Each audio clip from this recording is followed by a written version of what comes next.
नमस्कार फ्रेंड्स, मैं हूं आपका दोस्त जय कुमार जो आपके अपने चैनल स्टॉक विथ जय में आपका स्वागत करता है। फ्रेंड्स, आज हम बात करने जा रहे हैं कुछ ऐसे पॉइंट्स की जिस पॉइंट्स की बदौलत आप किसी भी स्टॉक को आसानी से जज कर सकते हैं कि उस स्टॉक में आपको इंटर करना चाहिए या फिर नहीं करना चाहिए। और अगर इस तरह के स्टॉक आपके पोर्टफोलियो में है और अगर इस तरह के स्टॉक आपको लॉस भी दे रहे हैं तो आपको उस स्टॉक को सेल नहीं करने हैं, क्योंकि जिस पॉइंट्स की हम चर्चा कर रहे हैं अगर उस पॉइंट्स को स्टॉक में आप देखेंगे और वो पॉइंट्स स्ट्रांग रहेंगे तो डेफिनेटली वो आने वाले समय में आपको एक मल्टी बैगर रिटर्न डिलीवर करके देने का दम रखता है।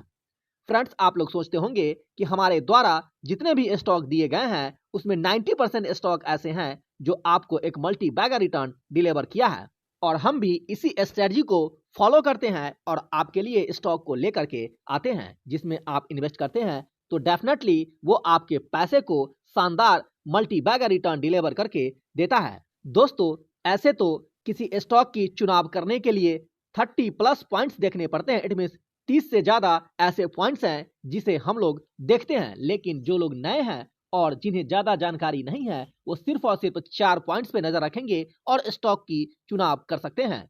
और इस 4 पॉइंट्स की बदौलत अगर आप स्टॉक की चुनाव करते हैं तो हम आपको विश्वास के साथ कहना चाहेंगे कि 60% ऐसे चांस रहेंगे कि आपके स्टॉक शानदार रिटर्न अवश्य इन फ्यूचर दे सकता है। तो फिर बात आती है कि वो 4 पॉइंट्स कौन से हैं जिसके बदौलत किसी भी स्टॉक की चुनाव कर सकते हैं।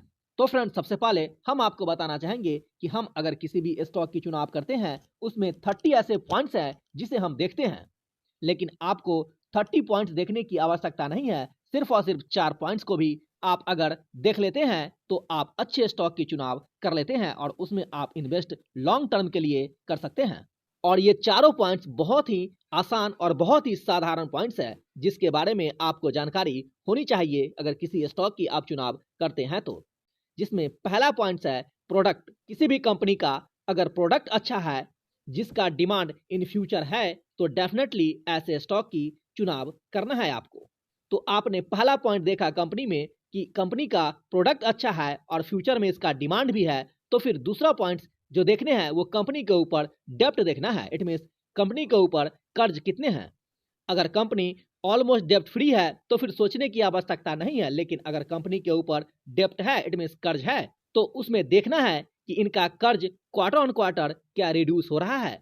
और अगर क्वार्टर ऑन क्वार्टर रिड्यूस हो रहा है तो अच्छे हैं, लेकिन अगर उनका डेप्ट क्वार्टर ऑन क्वार्टर इंक्रीज कर रहा है तो यहाँ पे एक और पॉइंट देखने की आवश्यकता होती है कि अगर इनका कर्ज इंक्रीज कर रहा है तो क्या कंपनी कोई नए प्लांट्स बैठा रही है या कहीं कोई लैंड्स एक्वायर किया है या अपने बिजनेस को एक्सपांड कर रही है, इस वजह से कर्ज बढ़ा रही है, तो ये एक अच्छा संकेत होता है। और तीसरा जो पॉइंट्स है वो है क्वार्टरली रिजल्ट। कंपनी के क्वार्टर रिजल्ट को देखें कि कंपनी जो नेट प्रॉफिट प्रेजेंट किया है क्या ये अपने कोर बिजनेस से किया है। Core business in the sense कि इनका जो प्रोडक्ट है क्या उसी प्रोडक्ट को सेल करके उसी बिजनेस से इन्हें ये नेट प्रॉफिट जनरेट हुई है। क्योंकि बहुत ऐसी भी कंपनी होती है वो कहीं अदर से भी अपना इनकम को ऐड कर देता है और नेट प्रॉफिट को इंक्रीज करके आपके सामने प्रेजेंट कर देता है और आप कंफ्यूज हो जाते हैं। आपको लगता है कि इस कंपनी का जो नेट प्रॉफिट है वो बढ़ रहा है, कंपनी शानदार प्रॉफिट में है, लेकिन बात कुछ और रहती है। तो आपको इस पे भी ध्यान रखना है। तो 3 पॉइंट को आप लोगों ने देखा और चौथा पॉइंट और सबसे अंतिम पॉइंट ये है कि कंपनी के पास रिजर्व कितना है। क्योंकि दोस्तों, अगर कंपनी पे किसी तरह की कोई भी सिचुएशंस क्रिएट हो जाती है तो उससे उबरने के लिए कंपनी के पास रिजर्व में पैसे होने आवश्यक हैं। अगर किसी कंपनी के पास रिजर्व में पैसे पड़े हुए हैं तो वो आसानी से कंपनी के ऊपर आए हुए किसी भी सिचुएशन को हैंडल कर सकते हैं। तो आप अगर इस 4 पॉइंट्स को देखते हैं तो आप अच्छे स्टॉक की चुनाव आसानी से कर सकते हैं। और अगर ये चारों पॉइंट्स स्ट्रांग है और स्टॉक में गिरावट भी हो रही है तो आपको घबराने की आवश्यकता नहीं है। स्टॉक में वापस से बाउंस बैक देखने को मिलेगा और यही स्टॉक आपको एक मल्टी बैगर रिटर्न डिलीवर करके देगा। इसका सबसे अच्छा उदाहरण यह है कि लॉयड स्टील 28 जाने के बाद वापस से 10 को गई थी, जैसा कि आप लोगों को याद होगा। और उस समय भी मैंने आप लोगों से यही कहा था इसमें आप बने रहें, ये हमारे टारगेट को आसानी से अचीव करेगा। और उस समय मैंने जो टारगेट फिक्स किया था टारगेट 50, लॉयड स्टील हमारे टारगेट को बीट करके 60 को टच करने वाली थी। तो फ्रेंड्स सिर्फ लॉयड स्टील ही नहीं, हमारे चैनल्स पे अगर देखेंगे तो जितने भी स्टॉक बताए गए हैं उसमें से 90% स्टॉक आपको ऐसे दिखेंगे जो आपको एक मल्टी बैगर रिटर्न डिलीवर करके दिया है। और दोस्तों जो हमारे डायमंड प्लान होल्डर हैं उन्हें भी अगर स्टॉक की चुनाव करके हम देते हैं तो इस पॉइंट्स को हम अवश्य देखते हैं। वैसे तो 30 ऐसे पॉइंट्स हैं जिसको देखने के बाद ही हम आपको किसी भी स्टॉक की रिकमेंडेशन करते हैं कि इसमें आप बाय करें। अगर वो थोड़ी दिन के लिए लॉस दे रहा है तो भी आपको घबराने की आवश्यकता नहीं है, वो वापस से रिदम में आपको देखने को अवश्य मिलेगा और वही स्टॉक आपको एक multibagger return deliver in future करके देगा। क्योंकि किसी भी स्टॉक की हम चुनाव करते हैं तो जो स्टॉक फंडामेंटली स्ट्रांग हो, जिसका फ्यूचर हो, वही स्टॉक हम आप लोगों को देते हैं बाय करने के लिए।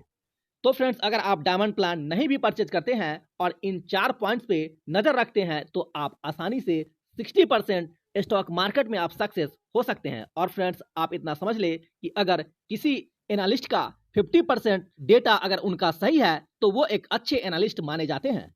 तो आप भी इन 4 पॉइंट्स पे नजर रख के एक अच्छे स्टॉक की चुनाव कर सकते हैं और फ्यूचर में एक मल्टी बैगर रिटर्न पा सकते हैं। तो फ्रेंड्स आज के लिए इतना ही। अपना ख्याल रखें और नारी का सम्मान करें।